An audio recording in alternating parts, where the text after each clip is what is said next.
நாள்தோறும் கண் விழிக்கும் போது நாம் புத்துணர்ச்சியோடு இருப்பதற்கு உதவும் தேயிலையை பறிக்கும் தொழிலாளர்களின் வாழ்க்கை தரம் மிகவும் மோசமான நிலையில் உள்ளது.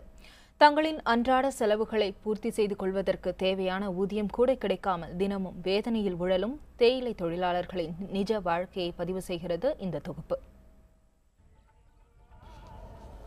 மலைகளின் அரசி என்று போற்றப்படும் நீலகிரி மாவட்டத்திற்கு முதுகெலும்பாக திகழ்ந்து வருவது தேயிலை விவசாயம்.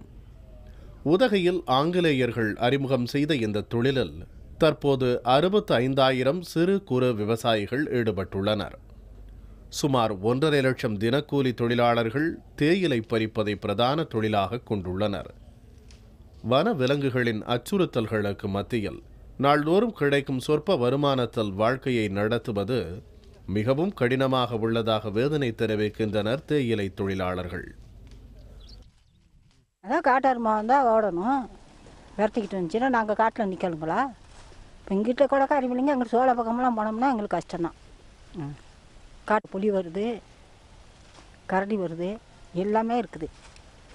அதுக்கெல்லாம் பயந்து தான் நாங்கள் வேலை செஞ்சு கஞ்சி குடிச்சிக்கிட்டு இருக்கோம்.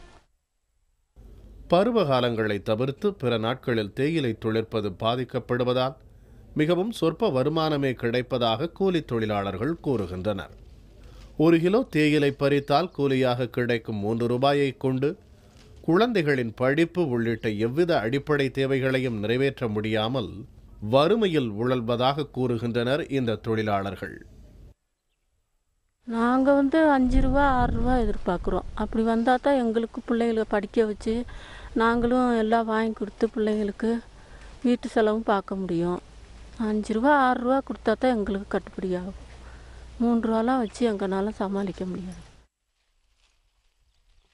கூலி உயர்வுக்காக பல்வேறு போராட்டங்கள் நடத்தினாலும் பயன் ஒன்றும் கிடைக்கவில்லை என்று தங்களின் பரிதாப நிலையை கவலையுடன் எடுத்துரைக்கின்றனர் இவர்கள்.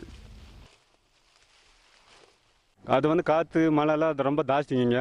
அந்த மலையில போயிட்டுங்க ஒரு கிலோவுக்கு 3 ரூபாய்க்கு எடுத்து அந்த போடுறோன்னா வெளியே அந்த கூலியெல்லாம் எங்களுக்கெல்லாம் பத்தாதுங்க. சாப்பிட்றதுக்கே வழி இல்லாமல் இது பண்ணிகிட்ருக்கோங்க. அது பத்தாமல் சொல்லி நாங்களும் பாருங்கள் இந்த டைம் எல்லாம் முதலாளி மூலிமா எல்லாம் ஆர்ப்பாட்டெல்லாம் பண்ணி அந்த கூலியெல்லாம் பத்தான்னு சொல்லிட்டு இது பண்ணிகிட்ருக்குறோம். அது மூலிமா எங்களுக்கு வேறு எந்த வருமானம் இல்லை. வருமானம் எஸ்டேட்டில் வேறு வருமானம் கிடையாது. இதை நம்பி தான் எஸ்டேட் மூலிமா தான் நம்பியிருக்கிறோம், நாங்கள் பொழிச்சிட்ருக்குறோம். அப்புறம் அது மறுபடியும் சம்பள உயர்வு பண்ணுறாங்கிறாங்க, ஆனால் எதுவும் பண்ணுறதில்ல. தொழிலாளர்கள் தினமான இன்று தேயிலை தோட்ட தொழிலாளர்களின் வாழ்வாதாரம் முன்னேறுவதற்கு தேவையான நடவடிக்கைகளை சம்பந்தப்பட்டவர்கள் எடுக்க வேண்டும் என்பதே அவர்களின் எதிர்பார்ப்பாக உள்ளது. புதிய தலைமுறைக்காக சையத் அப்பாஸ்.